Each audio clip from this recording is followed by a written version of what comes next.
It's the Week 4 edition of the Coach's Corner here on Leominster TV on another Monday night. Happy to be joined by Leominster High School head coach Devin Gates, and happy to bring you a preview of Leominster and Wachusett coming up on this Friday. Time change. Stay with us. More information on that due to a threat of Triple E in the area of Holden. So we'll have more information on that as we continue. But first, Coach, before we get into talking about Week 4, we flash back and we talk about Week 3, a 17-14 loss at the hands of Neshoba this past Saturday. Coach, it was a fantastic, exciting game. It was a great day out there. I'm becoming faster and faster a proponent of Saturday football as it just was such a great day, and the crowd was there, and there's a wonderful environment, and they were treated to two great teams battling it out on the field. Yeah, I mean, it was a great day, perfect day for football. Another heartbreaking loss for us. The kids played really, really hard. But we're just going to keep on battling right now. But it was a beautiful day. It was a great event to be a part of, the Ken Tucker Memorial Game, and they were great hosts, and it was a good day for football. Certainly was a fantastic day in Ken's memory. Let's take a look at the stats on this one. The numbers bear out some of what we saw in that 17-14 loss, and you can see, total yards. Neshoba takes the number on total yards. Leominster's passing yards down a little bit with J.C. Cora out due to injury. Rushing yards, negligible difference there. Neshoba leads in first downs. Leominster, big key stat there. Forced turnovers, 3-to-1 ratio on the turnovers, and ended up trailing in time of possession by just about 6 minutes. And Coach, when you look at that number, that 3-to-1 ratio in takeaways, only one of which turned into points. Yeah. The other two having a real possibility of being points. Your defense is doing everything it possibly can to create opportunities for the offense. No, the defense is doing a great job. They're really, they're really being ball hawks and they're playing with ferocity, and they're playing with a lot of confidence right now. Offensively, we got to make sure that we're turning those into points more often than we have been. And we had the opportunities there. We just need to capitalize and make some plays. We're one play away or 2 plays away from being a 3-0 football team right now. Right off the bat, the game opens with a surprise onside kick. You go through the process, and they always tell you, I know as a coach, you're always going to tell your players, be ready for anything. But really, games have such a specific way they start. You do the coin toss, you win or lose, you know what you're going to do. You're going out there, you're preparing to receive the football, and all of a sudden, I didn't even know the game had started, and the ball was rolling down the middle of the field, and they had it. The next thing we woke up. No, we did. We talked to the line, said, hey, this is a special day for them. Be ready for something. Watch the ball off the tee, and the kid made an absolute perfect onside kick and was able to get it himself.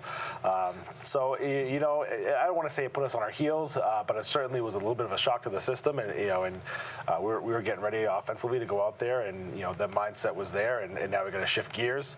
But defense, it wasn't a gimme drive for the show, but no, they made them earn it, and we put ourselves at a disadvantage right away.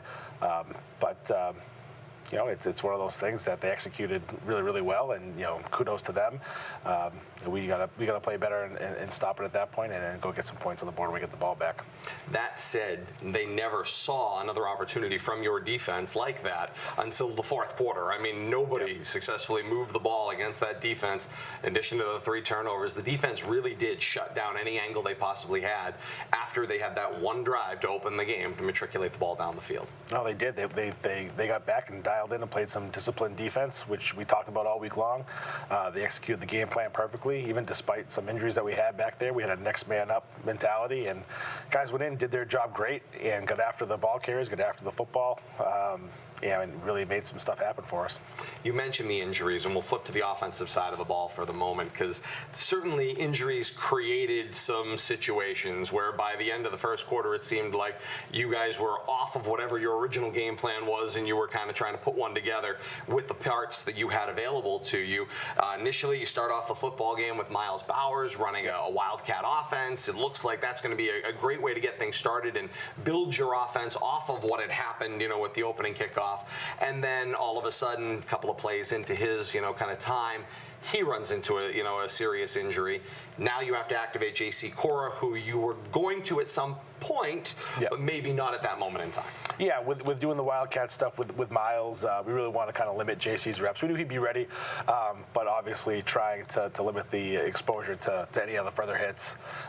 He did great rehab work during the week and practiced on Thursday and looked good.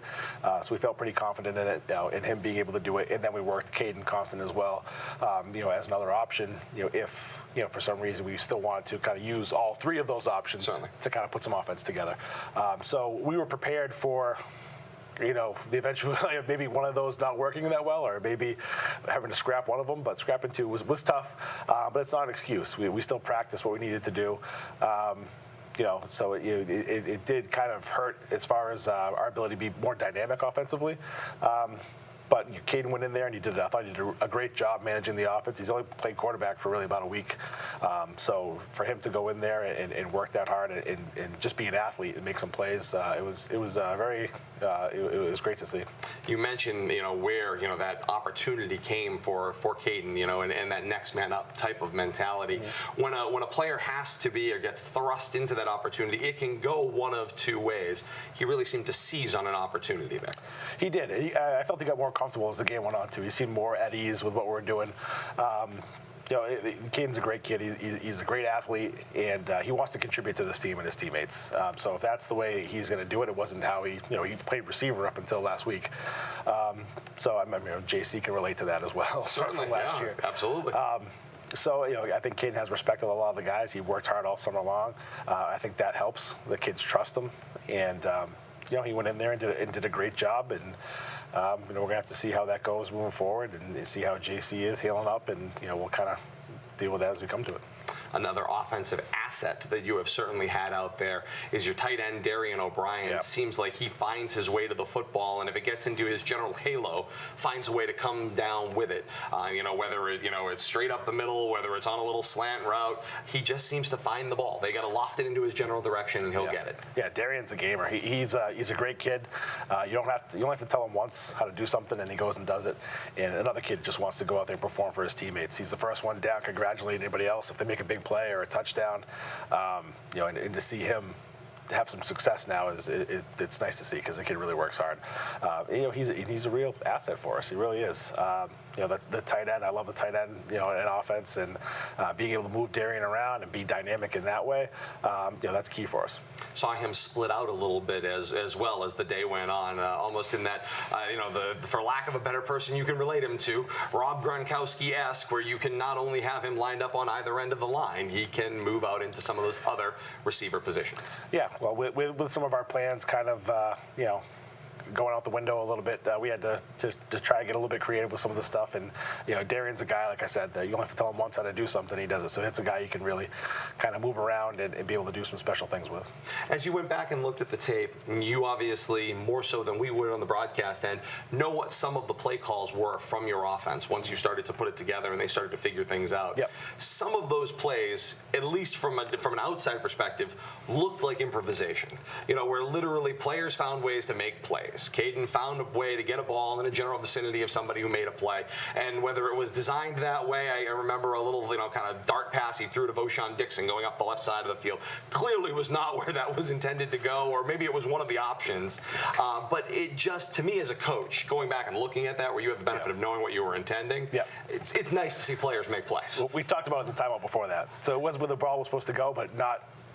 It was supposed to go a little sooner. But the protection, Caden did a good job of staying in the pocket and coming under. We had a wide rush by the defensive end. Caden came underneath it and made a good play, an athletic play.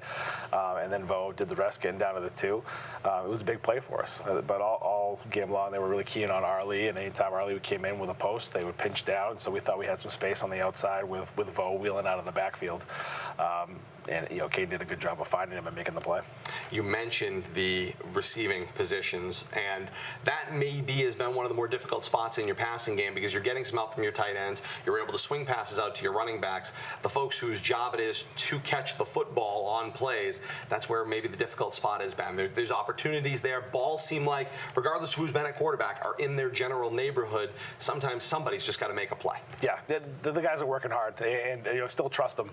And we're going to keep on trying to find the open spaces and get the ball to them because someone's going to make a big play. I keep on telling them, keep their heads up. They're going to make a big play. They're as frustrated as everybody else is, so they're putting in the work. Coach Navarro's doing a great job trying to get those guys some extra work, using the jugs machine to try to get them catches and try to, and try to work with them on that and securing the ball and putting the ball away. But it's certainly frustrating for them. But they need to know that we trust them and we're going to still get the ball out there if that's what the defense is going to give us, and that's what we're going to do. As the game progressed, and you obviously found yourselves in a situation where, despite everything that happened in the first quarter, you recovered, got your legs underneath you on both sides of the ball, and were able to move the ball, were able to stop their movement, were able to create turnovers and opportunities. What did you learn about your team as they fought through all that adversity, got you into a place to be tied in the fourth quarter, and ultimately forced overtime and come up a field goal shy of winning a football game? Yeah, I mean, we preach resilience. It's one of the first things we talked about in our first meeting as a team together. It's our number one core value. And I just reminded them of that at halftime. It was only 7-0. It could have been a lot worse, in terms of us not being able to move the football and defense getting put in some pretty precarious positions. But with them playing well, we have all the confidence in our defense. Guys just needed to go up, and we said we need one play. We need a guy to step up, make a play, and get this thing rolling. And guys did, and they really took the challenge to heart, and they wanted to play for each other. And they went out there and executed. And it's a shame that we came up short, but I was really pleased with how I saw them battle back and battle for each other. Special teams has been another place where I swear we'll stop talking about it because if we have to talk about it, it can't be a good thing, right? Yeah. In a circumstance right now, punting maybe is the bigger challenge. People go, you lost by a field goal and you missed 2 of them. Okay, yeah, that's fine.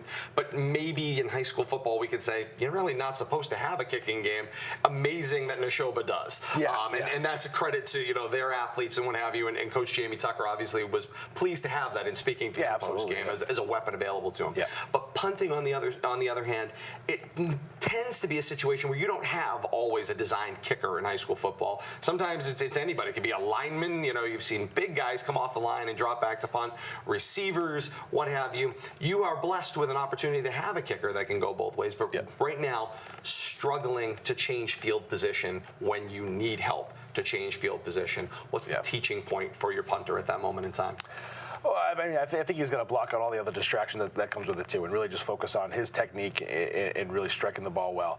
I think our steps weren't consistent, and I think we were a little off in making connection there. But if Santi gets a hold of it, he really can kick the ball well. So just trying to focus in with him and try to really come up with.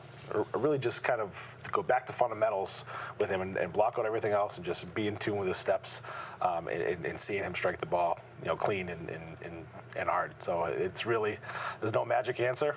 It's just really him just kind of buckling down and going through his steps. Saw another person step in to punt later on in the football game. Is there an open tryout for punter in some circumstances this week? Well, I mean, every week we kind of go through in special teams practice and give both guys shots, and whoever we feel has got the hot leg at that moment, then that's who we feel is going to give us the best field position. That's who we go with. And hopefully it's somebody you never have to activate as the ball just keeps moving down the field. Yeah, hopefully, yep. At the end of 3 weeks, Coach, you get a chance to stand back and kind of take stock of where you're at this point in time, and obviously week 1 is a great win to catapult the start of the season. Week 2 is 1 play, 2 plays shy of another win over a hot Doherty team right now. And so then you would find yourself at 2-0. This game is an overtime loss to a power, yes, a division down, but such a terrible situation to consider them a division down because these two teams, every time Leominster and Neshoba gets together, creates great football. So potentially, if you step back and look at this, this is a program that is at 1-3 that are a couple of plays from being 3-0. there's a lot of learning and a lot of aspiration you can put into your team from that point. There is, and the guys know they're a couple plays away, and I'm not going to yell and scream at them. I want them to be mad about it themselves. You know, that they didn't execute where they needed to execute. If I'm screaming at them, it's not meaning it. I want them to be invested in it, and they are, and that's why we've grown so much.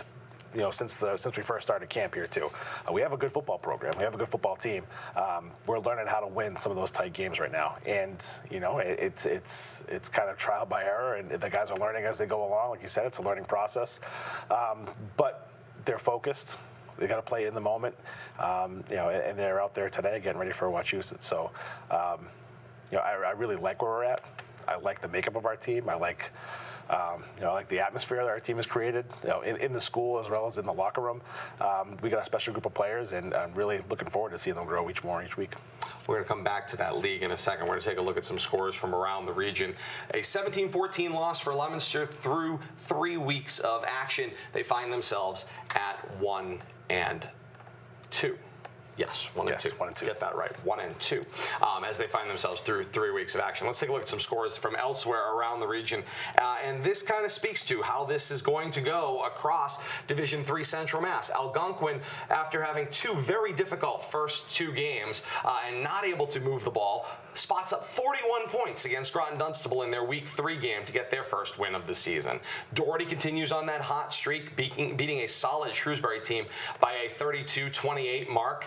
Shepherd Hill, this looks like a college game, Syracuse Holy Cross. 53-21 was the final score of Shepherd Hill and North Middlesex.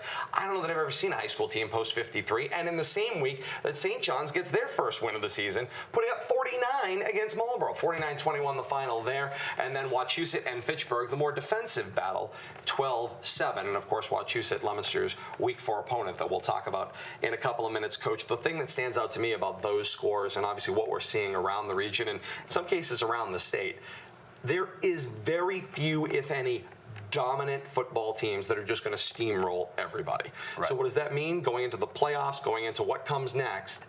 Everybody's going to be dented. Everybody's going to have a little something against them, which means everybody's battle-tested coming into this point of view. And you're going to have some teams that are really good programs. Yeah. They're going to have mediocre records at best. Yeah, I mean, our conference, you look at, Shrewsbury, Wachusett, St. John's. I mean, it's such a grinder.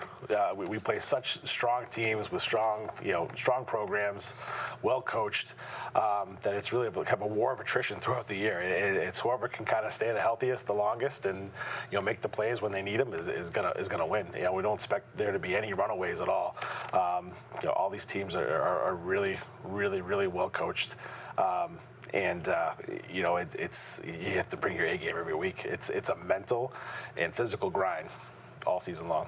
Let's check out that butcher shop that is known as the Leominster Blue Devils schedule, as there is quite the menu of teams to play. You see that Week 4 action. That game, as we mentioned, changed to a 4 o'clock start for Leominster at Wachusett. Game will be played at Hal Lane Field in Holden. A 4 p.m. kick. That means, of course, our coverage will be on your ride home. We'll have it all for you coming up. We'll have the details coming up at the end of the show. Then it's to Shepherd Hill for Week 5 action, and then Leominster's road season for the first 8 weeks is done. Then you go to a Saturday game at home, homecoming against Shrewsbury. Then it's St. John's on the following Friday night, Algonquin on the last Friday night of the first 8 weeks, and then we'll see what weeks 9 and 10 hold at that moment in time. But that 4 o'clock start, Coach, that's one of those cases where player safety is such an important piece of everything we do in high school athletics, so I can certainly appreciate that. The teams that have chosen not to move to Saturday afternoon, but instead play Friday afternoons, I find personally puzzling, because both for you as a home team and for the away team, you're creating a situation where, first of all, we're supposed to be building the scholar athlete. It's hard to build the scholar athlete when you have to leave class early in order to go to your football game. Yep. And then you follow that up with players are now coming out of going 6 hours in school and going directly to a game, hopping off a bus, warming up, and playing. One of those seems like it would be a problem for player safety, and I'm not sure it's the small little mosquitoes. Yeah, no, it's not an ideal situation, and we always want to make sure that we're doing the best that we can to make sure we're player and spectator safety. for us, it's not great. You got to pull kids out of class a little bit early. I don't know what they have on Massachusetts and why they has to be on a Friday instead of a Saturday. They may have something scheduled on the field then. Sure. So, maybe the only time slot that they can. Everybody's kind of doing the best that they can with the situation. I don't think anybody likes it, but we like I said, safety is first and foremost. And here we are in the situation. We're playing 4 o'clock on Friday. Of course, there's an interesting discussion I was having this past week with some coaches in other divisions that have been more readily playing these Friday afternoon games. St. Bernard's just did it a couple of weeks ago, and they played in scalding heat, on a Friday afternoon. And of course, then that was the great debate. Coach Tom Bingham pointed out which was a bigger safety hazard, playing in heat, which is certainly a huge storyline in high school football, is players getting overheated and not being, able to be properly cooled down and what have you, versus Triple E. Yeah. Hopefully that frost comes soon. Sooner rather than later? We can have it not be a story anymore. I just keep going back to Triple E is not just the capital of Libya. Keep that in mind as we continue through this one. Week 3 action in the books. Let's go to Week 4 games coming up. Other games that will go on around the region we'll keep an eye on. Shepherd Hill will visit St. John's, and that's a battle of a surprise 3-0 in my mind versus a surprise 1-2. Expect a dandy there regardless of what the pregame records show. Doherty, hot as they are, gets to stay pseudo at home and play Worcester South in the same stadium that they call home. Worcester South having a great start to their year as well. Neshoba goes on the road against North Middlesex, battle of 3-0 and 0-3 there. Shrewsbury takes their 2-1 record to Algonquin after Algonquin hung 41 points. Everyone's going to assume and take them seriously from an offensive standpoint. And then Crosstown Fitchburg goes to Marlborough in a game that will also be played at 3:30 on a Friday afternoon in Marlborough. So 4 o'clock's not bad enough. 3:30 is not much better. So that is a game that will be played at that point in time. We'll turn our attention now, Coach, to that game that will be played at Hal Lane Field in Holden here in our last few minutes and run a couple of things by you. This has been Wachusett's year thus far. They're 3-0, as we kind of noted. Yep. Their wins over North Middlesex by 22-0, Grafton 23-0, Fitchburg 12-7. That means they've allowed 1 touchdown in 3 football games with 2 shutouts. How concerning is that in your Week 4 prep? Oh, of course it's concerning. They have a great football team, and they don't give you a lot of space to do a lot of work. They're really aggressive. They fly to the ball. They're well coached in terms of reading their keys on the running backs and the O-line. It poses a real big challenge for us offensively. We're going to have to manufacture something and see what we can do, but we think we got a pretty good plan in place, and we have to go out there and just try to execute. From the flip side of the football, as much as that has to be disconcerting to your offense, the other side of the football has got to be looking at some things that kind of played in your general favor, as we talked about how the schedule lined up, where you have this run of teams that play similar style offenses. Yep. You also have a benefit in the fact that Wachusett came to Fitchburg, and Fitchburg's defense did a really tremendous job to limit that dangerous set of running backs that Wachusett has this year. So put that into context. Your defense has had some good success recently against the Neshoba team. Plays a similar style offense. Clearly there's some stuff you can take out of that Fitchburg film. How much does that help your defensive prep in a football game like this? I think it helps a lot. I mean, we don't have to change too much from the scout look that we've been having, and I think there's a lot of similarities between Neshoba and Wachusett in terms of their style of play. That consistency certainly helps from week to week if you're able to do that. Our guys are familiar with kind of what we're doing here, and we'll change some things up as needed based on personnel. But as far as an overall scheme, it certainly helps to have that consistency from this week, from last week to practice. On the offensive side of the football, of course, that's where people's attention are going to be focused, knowing that you're going to be putting some things together. I mean, I listed my cliches. Patchwork, stretched thin. It makes finding a rhythm and consistency a bit on the difficult side.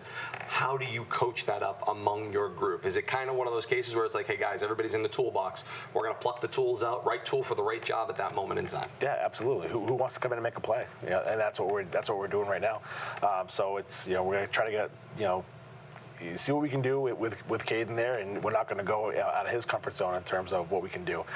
We want to be smart with what we're doing and build on what we have already, but not feel like we have to go crazy and try to put in a whole new offense to try to cater to some of the deficiencies that we've had so far. So it's really building on what we've had and the success that we had so far, but being able to kind of open things up a little bit too. You're at an interesting point in the season, obviously with that 1-2 record, where you're starting to kind of fall into the league and how the league's forming itself up. With your next two opponents being Wachusett and Shepherd Hill, maybe the two reachable within your division once everything shakes out down the line. How important is a win this week against Wachusett to the overall scheme of the season? I think it's extremely important. Our guys have put, just to see kind of the fruits of their labors, come to fruition. I think that's huge for our morale as a team. The guys, just to be so close the last 2 weeks, I think they need to kind of feel, to get that in their back pocket. But they know it's not an easy task here. They know, we've talked about how tough our schedule is and how week to week, anything can happen. So right now it's just concentrating on the little things. I think knowing what use and the quality program that they have has really helped. At least today, our focus was very good today coming out. We talked about last week not starting slow, and we certainly did the right thing this week, and it's coming out today and being sharp. I think we're rallying around this right now, in having the opportunity to play Wachusett, a great program, and being able to match up well with them, I think. But a win certainly would go a long way for our team morale. A hungry Leominster football team gets set to do battle with the Wachusett Mountaineers coming up on Friday, October the 4th. Here's the details on how you could participate from a broadcast standpoint. The K-Zone AM 1280, 105.3 FM, and WPKZstream.com will have your countdown to kickoff. That is not a misprint, at 3:30 on Friday afternoon, October the 4th. So it's football for your ride home. Our partners here at Leominster TV, they'll join us on Verizon Fios and Comcast Xfinity service at the appropriate channels. Replays will be available on YouTube throughout the week and weekend. They'll have Facebook Live play-by-play beginning with the kickoff at 4 o'clock. So that is what is coming up your way, and of course a trip on down to Holden, not a bad idea as well to be a part of this one. And if you can't because you're coming from work or you're going from here to there, you've got your radio with you all the way. You can continue to be a part of this one and get home and flip on your TV and participate that way as well. So many different ways to go about doing it. Leominster, Wachusett, Friday, October the 4th, 4 o'clock the kickoff, Hal Lane Field in Holden, 3:30 the countdown to kickoff on the radio side of the broadcast. Meanwhile, replays available throughout this week of Leominster and Neshoba. Difficult loss for the Blue Devils in overtime, 17-14 a final, but a lot of fun for a football game. There's a lot of great stuff to see and check out. Worth checking out those replays here on Leominster TV. Check your schedule at leominster.tv for more information on that. Available anytime at leominster.tv on demand, as well as on YouTube. You can search up Leominster TV for that. For Kate Robbins back in the control room, Leominster High School head coach Devin Gates, I am Todd Robbins, saying thank you so very much for joining us, and until next Monday night in our next live edition of the Coach's Corner here on Leominster TV, join us on Friday for Leominster and Wachusett. So long, everybody.